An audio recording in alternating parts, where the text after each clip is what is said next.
नमस्कार।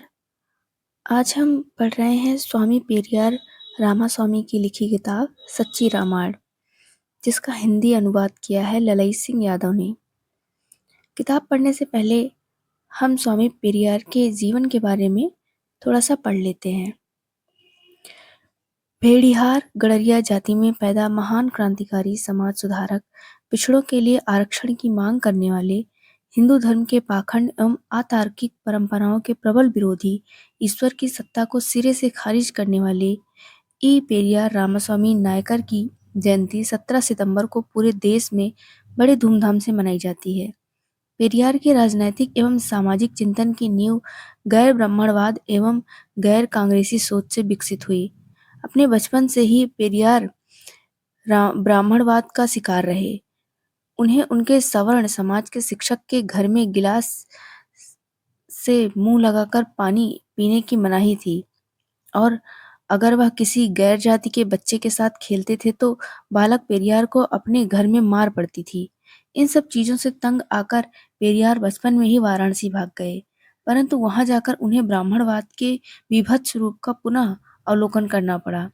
बालक पेरियार ने जब अपनी भूख मिटाने के लिए वाराणसी की एक गली में पुण्य कमाने हेतु चलाने वाले निःशुल्क भोजनालय में जब भोजन करने का प्रयास किया तो वहां के दरबान ने उन्हें यह कहकर भगा दिया कि यह भोजनालय केवल ब्राह्मणों के लिए ही है, और तब भूखे बालक पेरियार को पेट भरने के लिए जूठी पत्तलों से खाना खाना पड़ा, और इसके लिए उन्हें पत्तलों के पास मंडराते हुए कुत्तों से युद्ध करना पड़ा।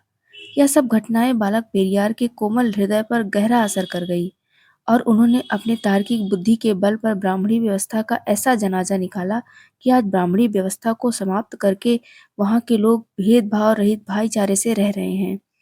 पेरियार रामास्वामी जी ने सामाजिक समानता पर बल दिया, मनुस्मृति को जलाया तथा ब्राह्मणों के बिना विवाह संस्कार करवाए, जाति भेद को मिटाने के लिए कई आंदोलन किए। अब हम इस किताब के कथा प्रसंग की थोड़ी बात कर लेते हैं। रामायण की घटनाएं और कथाक्रम बहुत कुछ अरबी योद्धा मदन कामराज और पंचतंत्र नामक पुस्तकों के समान कल्पित है। वे मानव मात्र की समझ और गूढ़ विचारों से दूर हैं। इसके फलस्वरूप यह दृढ़तापूर्वक कहा जा सकता है कि रामायण कोई वास्तविक कथा नहीं है। कोई भी यह कह सकता है कि रामायण में वर्णित तत्व निराधार, निरर्थक और अनावश्यक हैं। तथापि उन परिस्थितियों में जिसमें सद्गुण, दूरंदेश, करुणा तथा शुभेच्छाओं की शिक्षा जिस असत्य और निर्मूल रूप में दी गई है, वह मानव शक्ति तथा समझ के परे है। जबकि इस बात पर अत्यधिक जोर दिया गया है कि रामायण का प्रमुख पात्र राम मनुष्य रूप में स्वर्ग से उतरा और उसे ईश्वर समझा जाना चाहिए। वाल्मीकि ने स्पष्ट किया है कि राम विश्वासघात, छल, कपट, लालच, कृमिता, हत्या, आमिषभोजी और निर्दोषों पर तीर चलाने की साकार मूर्ति था। आगे पाठक स्पष्ट देखेंगे कि राम तथा उसकी कथा में स्वर्गीय शक्ति नहीं है, और उसके विषय में वर्णित गुण मानव मात्र की समझ से बाहर है, तथा वे तमिलनाडु के निवासियों एवं भारत के समक्ष शूद्रों तथा महाशूद्रों के लिए शिक्षाप्रद एवं अनुकरणीय नहीं है। कथा स्रोत: रामायण की कथा न तो धर्मसंगत है, न चेतन प्राणी के लिए उपयुक्त है। देवताओं के चतुर्मुख ब्रह्मा से शिकायत की कि राक्षस लोग हमारे यज्ञों में विघ्न डालते हैं। ब्रह्मा ने यह बात अपने पिता विष्णु से कही। विष्णु ने राम के रूप में पृथ्वी पर अवतार लेने तथा राक्षसों के राजा रावण को मारने का निश्चय किया। यह कथा रामायण का स्रोत है। बालकांड में विष्णु ने पृथ्वी पर अवतार धारण करने के पश्चात बहुत से कष्टों और यातनाओं का अनुभव किया, जिसके कारणों को आर्यों के पवित्र पुराण वर्णन करते हैं। ये कारण ये हैं कि विष्णु ने पहले बहुत से दुराचार पूर्ण, घृणित, अमानवीय कार्य किए थे, जिसके दंड और दुष्परिणाम स्वरूप उसे उन ऋषियों मुनियों द्वारा श्राप दिए गए जिसके प्रति उसने अपराध किए थे। ये श्राप क्यों? क्योंकि उस विष्णु ने मुनि की स्त्री को मार डालने का घृणित पाप किया था।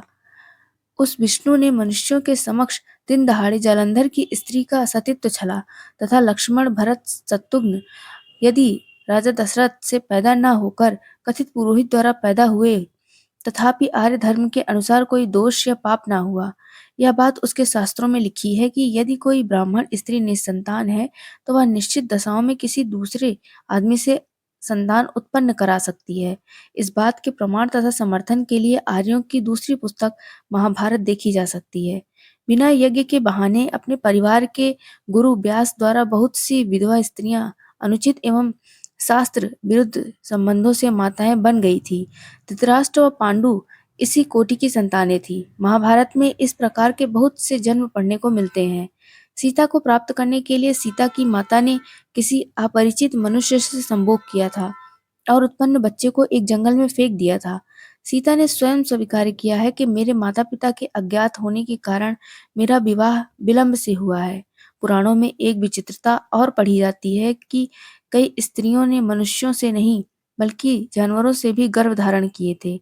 इन बातों से प्रकट है कि संतान उत्पन्न कर सकने में यज्ञ का कोई महत्व तथा शक्ति नहीं है, बल्कि इच्छित आनंद, उत्सव मनाने, शराब पीने और गोश्त खाने के साधन मात्र थे।